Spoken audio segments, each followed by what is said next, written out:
Deluge in Chennai has unleashed a torrent of anger among residents, with elected officials facing the brunt of their frustration. In scenes that echo the rising floodwaters, residents have confronted their representatives, demanding basic amenities, swift action and also accountability. In flood-ravaged Perambur, Priya Rajan, the mayor of Chennai, found herself surrounded by a sea of angry residents. The local demanded answers, the lack of basic necessities, the disruption of services and the indignity of delayed responses to tragedies fueled their rage.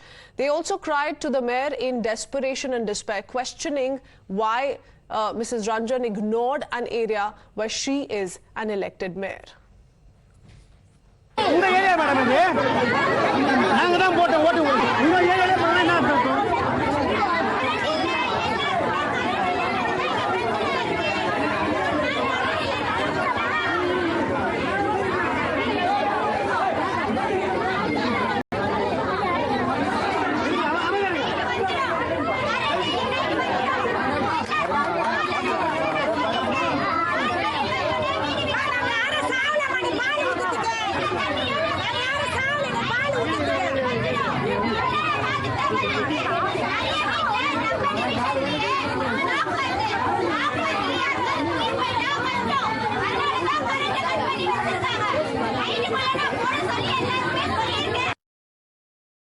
Well, the scenes were different in Puliantop when DMK MLA Paranthanamman visited the submerged streets of Puliantop, where he was in fact met by different kind of anger. For 6 days, residents had waded through sewage-laden water, their pleas for help falling on deaf ears.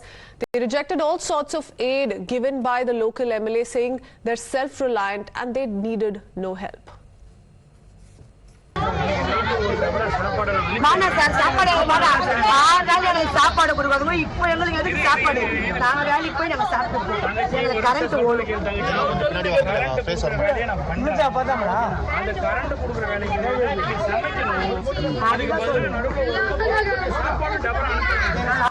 On the other hand, Congress MLA Asan Maulana's attempt to visit the cyclone-affected areas of Velachery were also abruptly cut short. The angry residents, their faces etched with disappointment, refused to let the MLA pass. They questioned his absence when they needed him the most. His delayed arrival, a bridge too far, cemented their resolve to build their own walls against neglect.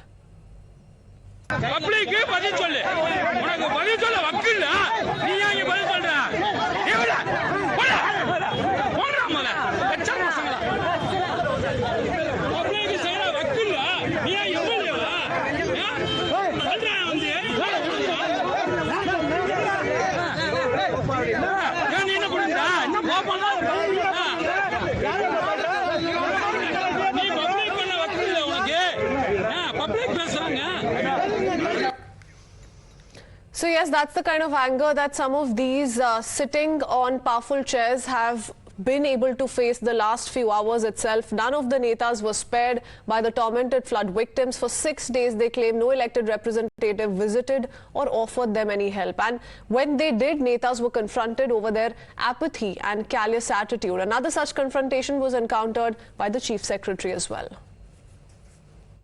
More cars are completely submerged. And if you see on that compound road, you will see the level of water which has come. Nobody came all these days. When after the water has gone, all of you have come. What is the point? We understand the hardship. The point is somebody, one person would have come along and said, what is the reason?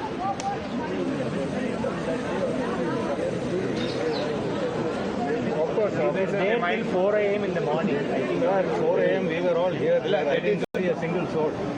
No, we were trying to see what we can do to hold all the cars out of the water here. Let us now what is required to be done now? We have to stop the flooding, sir. That's all. 4 feet of water inside the house. If you like to come, I will show you what is house. I mean, we have seen many houses with water. I mean, I can understand the hardship you have gone through. All the 4 roads, the water is coming down this side. This road alone. No, this is, we found that maybe there is some issue that why the water comes here. I told you earlier, sir, this house Phobias was living here.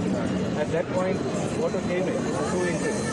We instructed that this should be immediately done. The water is supposed to be flowing this way, but it is flowing down this way. Nobody came after it. No, we'll find out now. We'll study and we'll ensure we take a permanent solution to this. Why the water particularly comes to this water, how it can be drained. The administration was fully prepared. But this kind of rainfall, when you receive something like 45 centimeter to 70 centimeter over a period of 36 hours, 36 to 40 hours continuously, I am afraid that any preparation may fail. So we were fully prepared. We had issued warnings. And not only that, just before the cyclone we started these preparations. We started the preparation for such kind of extreme weather events some 2 years ago, and we constructed a lot of infrastructure network of the stormwater drain to the great extent that has helped in rapid drainage of the water. But yes, there are many pockets in the city that water drains slowly because of the natural gradient and carrying capacity of the various drainage systems. So that is a geographical issue. The tide of fury is rising across Chennai, and it is a tide that cannot be ignored. It's a wake-up call for elected officials, a demand for accountability and a call for a stronger, more resilient city that leaves no one behind. But what is appalling is the fact that 6 days on since the cyclone wreaked havoc, and yet there's no solution in sight for the people of the state. Testimony to that is this ground report. But before that, let's quickly cut across to the latest press conference that is being held by Union Minister Rajiv Chandrasekhar. This is not an ATM, this is not an ATM, no, 5,000 rupees. Whatever is legitimate, whatever is reasonable, Prime Minister Narendra Modi ji has assured that we will support Tamil Nadu and we will support the people of Chennai.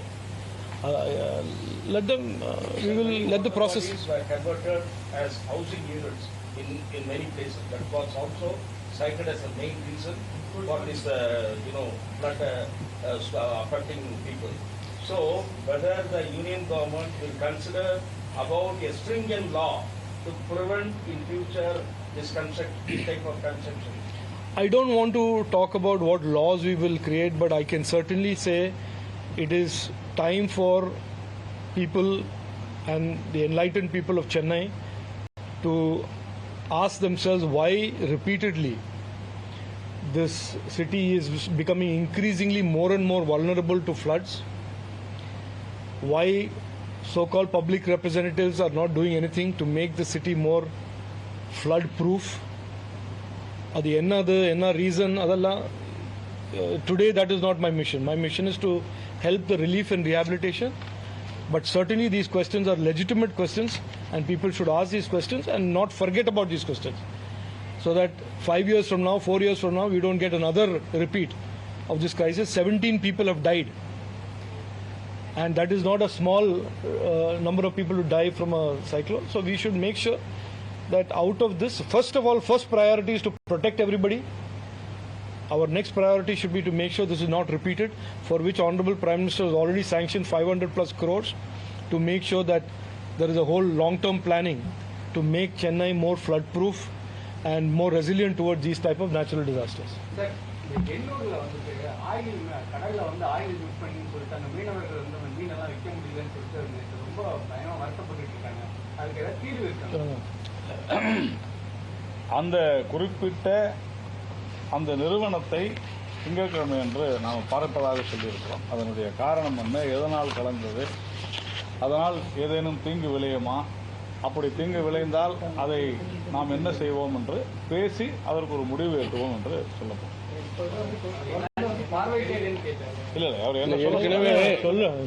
CPCL அறிவிச்சிருக்காங்க, எங்க கம்பெனில இருந்து இந்த problem வரலன்னு CPCL அறிவிச்சிருக்காங்க, அதையும் பாருங்க.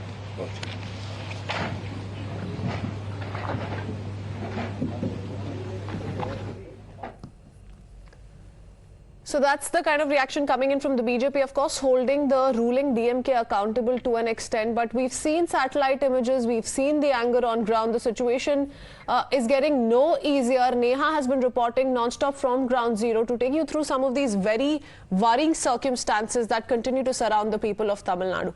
Take a look. It has taken over 4 days for the city of Chennai to limp back to normalcy, while citizens continue to suffer and reel under waterlogging in many parts of the city.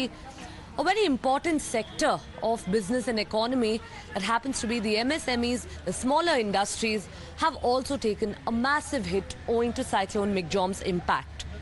We are bringing you this ground report from the Ambattu industrial area in Chennai, wherein several smaller factories and units have suffered the impact of this, and workers of the factory have only been able to come back to work today. Now, while the hustle and bustle, of course, in these factories is back, the fact is that they have suffered massive losses. Well, many factories, including this garment factory that we are at right now, have suffered losses nearly to the tune of 2.5 crores. Well, the water levels had reached a height of nearly about 2 to 3 feet at this very factory also, and once the owners, of course, and the factory managers realized this and they came back to the factory, they managed to salvage whatever little was left of the garments here. It is very bad. The place we are standing, the Ambattur Industrial Estate, is one of the largest industrial estates in Asia, and here more than 5,000 industries. They supply the Chennai's automobile components. In fact, the industry in which we just visited, this supplies automobile components right from Japan, Europe and parts of US. Now 1,000 industries like this, they're completely rendered useless, meaning the water has come inside this height and all the CNC machine, the lathe machine, everything is gone. So next 2 months they can't do anything much. Close to 3,000 industries have got some sort of a damage. To put things in perspective, the revenue of this cluster is 13,000 crore every year. They pay 200 crore GST every month. Now it is completely immobilized. They can't work. And this industry alone, in which I just visited, they got 250 employees inside. So 2 months salary they have to take care. Now loss of revenue, loss of machinery now. So they are in very deep trouble. And it's also to emphasize to Tamil Nadu government, please come here also. Please send your industries minister here also. This is also equally suffering in this huge crisis that is happening over the last 4-5 days. Within 24 hours, the centre's share of 450 crore to SDRF is released. Within 24 hours, another 561 crore is released. We have to appreciate in what kind of war footing the central government is functioning. It is not that state doesn't have money. Of course, the state has got money. We have to appreciate the kind of fast dispersal of money that central government has given, Honorable Prime Minister Narendra Modi has given. In 24 hours, this is unseen. Well, the struggle for the Chennai residents continues still. We continue to track the latest from ground zero.